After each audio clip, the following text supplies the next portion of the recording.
in the question that I asked earlier about being a leader. Michael, Nikki, Lena, and Joe, I'm going to have the four of you come up on stage. We're going to open up the floor. David, so if I can get you to be our microphone guy again. Do we have one other mic, or we just have the two? All right, I'm going to stand over here at this microphone. I'm going to ask you guys to take seats over here. This microphone will be for you guys.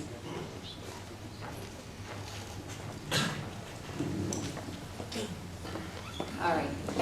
So, I want to open up the floor. We have just about 15 minutes left, and open the floor up to anyone who has a question about leadership. I've invited them to come up because I wanted to punctuate the fact that I said earlier in the session. Every single one of you in the room is a leader. So any one of you can be sitting up here, and quite frankly, the answers to any of these questions are in the room. I'm not standing up here to answer your questions because we all know someone in the room will know the answer. So let's begin. Who has a question? Right back there, David. And again, if you can please state your name and where you're from.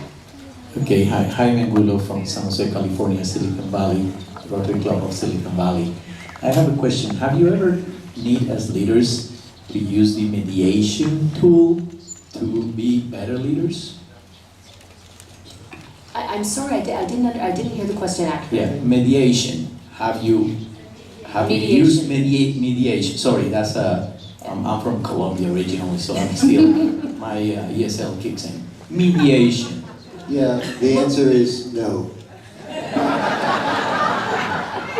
None of us are familiar with the tool. I'm sure it's useful, but we can't help you.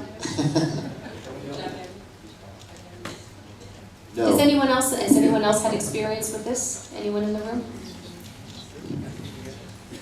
Yeah, I ask because I think leaders that use mediation, like the president of Costa Rica, has used mediation, and that's what I think he became such an important peacemaker. If you heard his speech, well, basically he was talking about mediation, only that sometimes he took a firm step on mediation, which is to listen to what his town, his country was claiming to be a weapons-free country.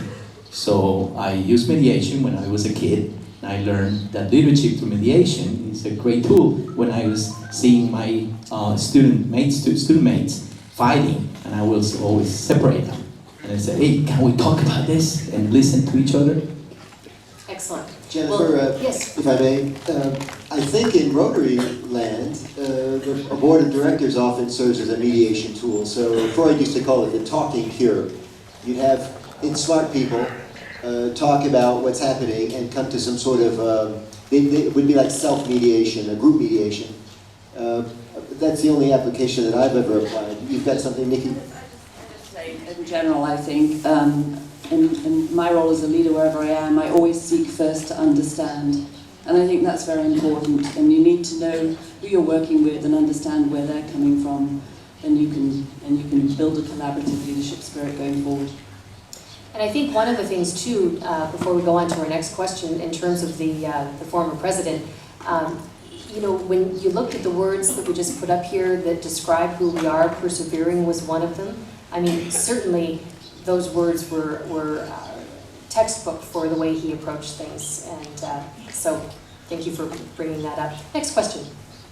Hello, my name is Nicole. I'm from Rotary La Reina Alta in Chile. I wanted to ask Joe, I think, from Nairobi.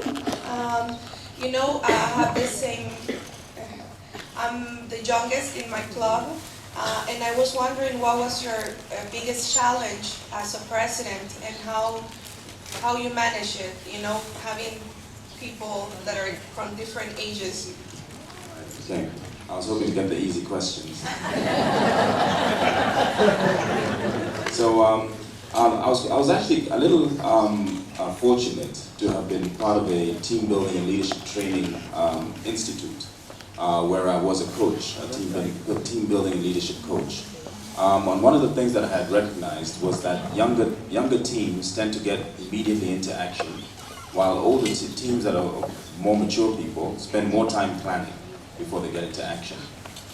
So I sort of quickly realized that my board members wouldn't move into action quickly, that whatever I asked them to do needed to make complete sense to them before they actually, and when it did, then they acted quite strongly.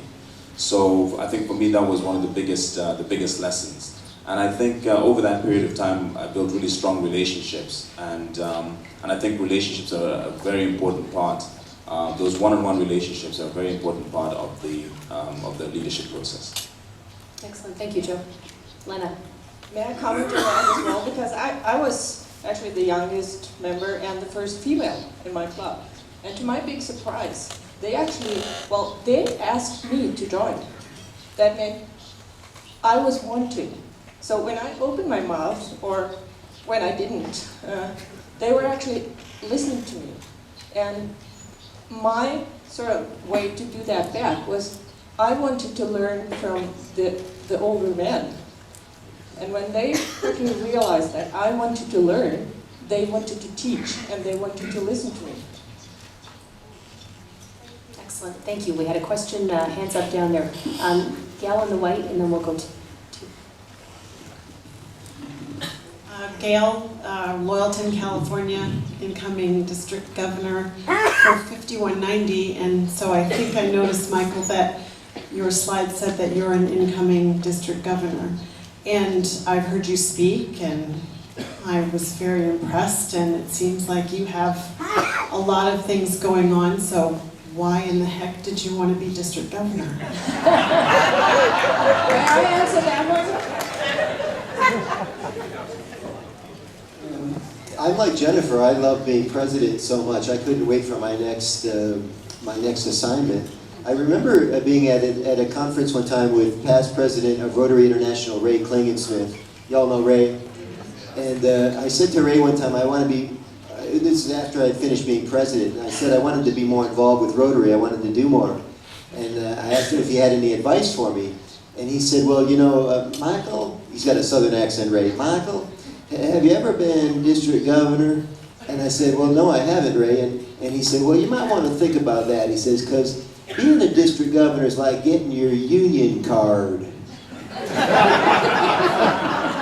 And what he meant by that was that when you become district governor, Rotary really opens up in ways and you could talk to any district governor about this. You really learn much more about our great organization. So part of that's my selfish interest in wanting to do more for this great organization.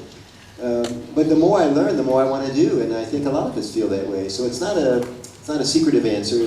But that's... Thank you, Michael. All right, got time for 2 more questions. Hi, Jim Donnelly, Greensboro, North Carolina, with the Crescent Club. As you were talking about when it was that we first recognized leadership, it occurred to me that there wasn't one time. That I'm a different leader today than I was initially in the context of athletics or an organization or community. And I was interested if folks here could comment on, again, that leadership evolution. I hope I'm a different leader today than I was 30 years ago, and how important that evolution is as well. Thank you. Excellent question. I actually have a very cool